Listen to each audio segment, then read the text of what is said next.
about by other peoples. Jos 2. 9-11. 9. 9. Once a 4. 8. 6.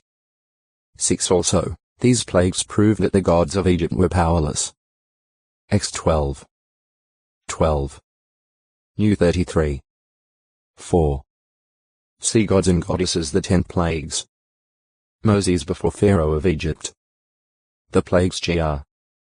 Gaia, literally, blows or strokes mentioned in the book of Revelation evidently are expressions of God's anger and symbolically point to the result or effect of his judicial decisions. Re 9. 18, 20. 11. 6. 15. 1, 6, 8. 16. 9, 21. 18. 4, 8. 21. 9. 22. 18. Plain. Relatively level land, in contrast to hilly or mountainous country. The Hebrew scriptures are quite explicit in their use of different words to identify or describe various types of land. The Hebrew term ara is used both as a name for a specific area and as a word descriptive of a certain type of land. See Araba. When used without the definite article, ara indicates a desert plain or steppe, such as those of Moab and Jericho. New 22. 1. 35. 1. Jos 5. 10. 13. 32. Jo 52. 8. Though there might be rivers to provide some water for the area, ara generally emphasizes that the plain is an arid one. Thus it would be quite a reversal for the fertile, watered plain of Shroud to become like the desert plain Issa 33. 9, or for torrents of water to come to the desert plain. Issa 35. 1, 6. 51. 3. The word bik indicated a wide plain bounded by mountains. It comes from a verb meaning split and can be accurately rendered valley plain. Even today the broad valley plain between the Lebanon range and the Lebanon mountains is known as the Bekaa. Jos 11. 17. Often in the scriptures bik or valley plain, is set in contrast to mountains or hills. 8. 7. 11. 11. PS 104. 8. Issa 41. 18. Or rugged or rough ground. Issa 40. 4. The related Aramaic word appearing at Daniel 3. 1 is frequently translated just plain, referring to the place when Nebuchadnezzar erected the gold image. A long low plain, or valley, was designated in Hebrew Emek. The word signifies a long broad sweep between parallel ranges of hills of less extent than the preceding term bik Emek having the idea of lowness and breadth rather than precipitateness or confinement. M. Plinfik and Strong's Cyclopedia, 1881, Volume X, p. 703. The Hebrew word is applied to many different localities, such as the low plain of Acre, the low plain of Ajalon, and the low plain of Rephaim. Jos 7. 24. 10. 12. 1 ch 11. 15. O textoi acute miritra longo, plaster 648 plaster. A coating for walls and partitions that was commonly made of clay mixed with straw. At times the mixture included lime, ashes, pulverized pottery fragments, or pounded shells or limestone. But 14. 42. S13. 10-16. Da 5. 5. See mortar, 2. Pledge. An object of personal property, such as a ring or garment, surrendered by a debtor to his creditor as a guarantee of the future repayment of a loan. The regulations of the Mosaic law concerning pledges protected the interests of impoverished and defenseless members of the nation. They showed that God appreciated the difficulties of the poor and widows. The two Hebrew verbs char vol and a vad, and their related nouns, have to do with a pledge.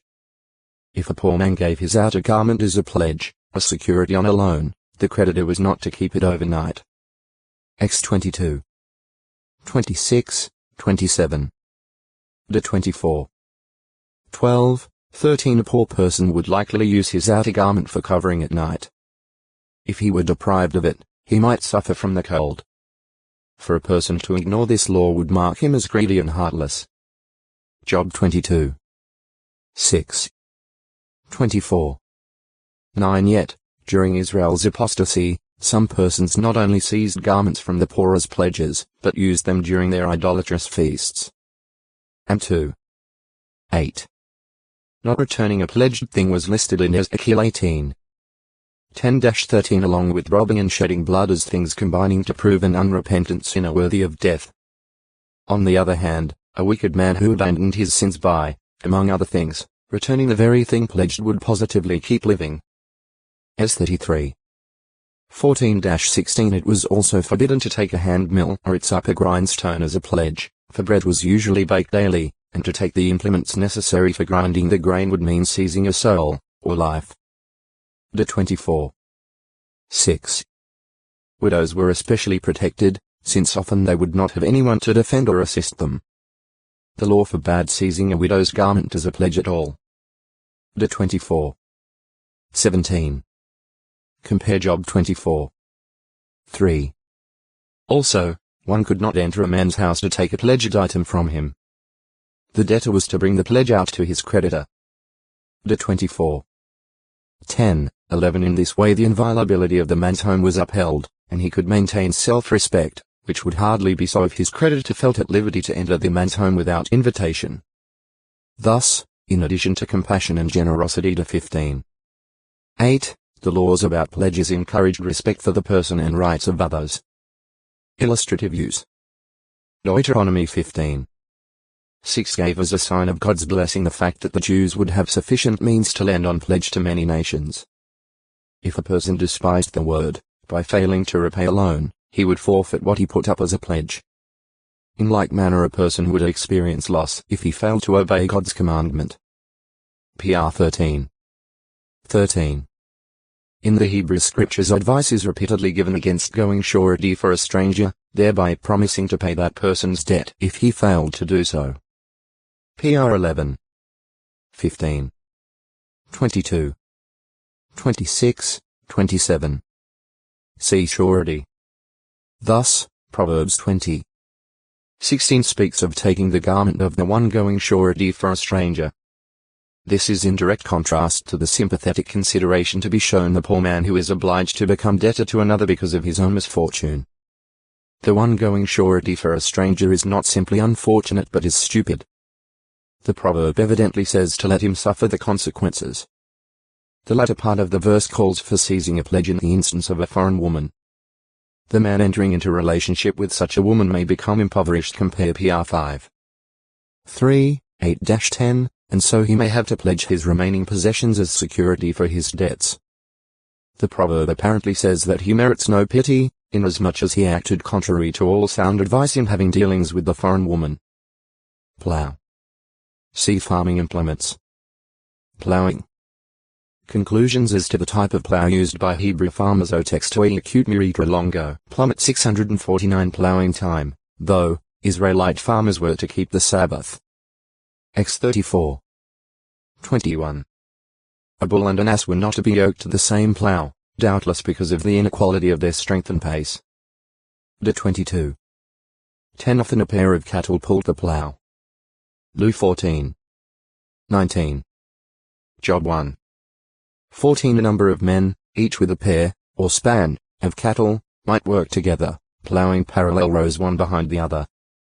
In Elisha's case, as related at 1 Kings 19.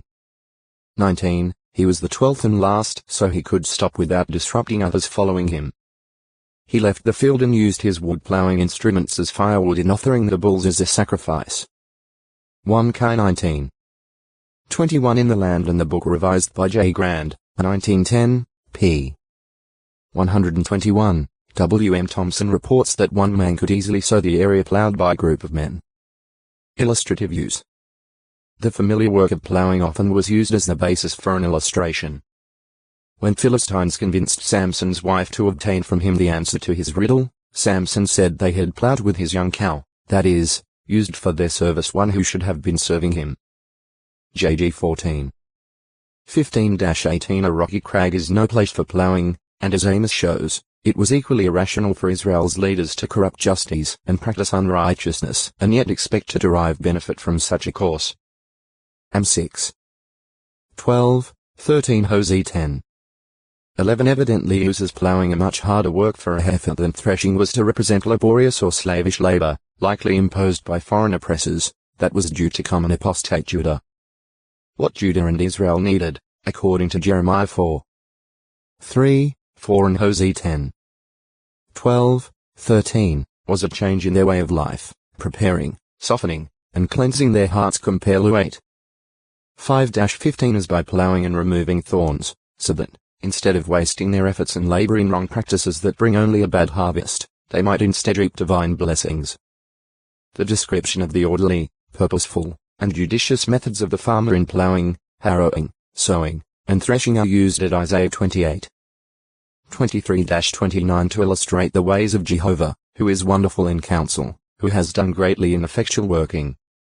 Even as ploughing and harrowing are limited, being merely preparatory to sowing, so, too, Jehovah does not forever discipline or punish his people, but he disciplines primarily to soften them and make them amenable to receiving his counsel and guidance, which produce blessings.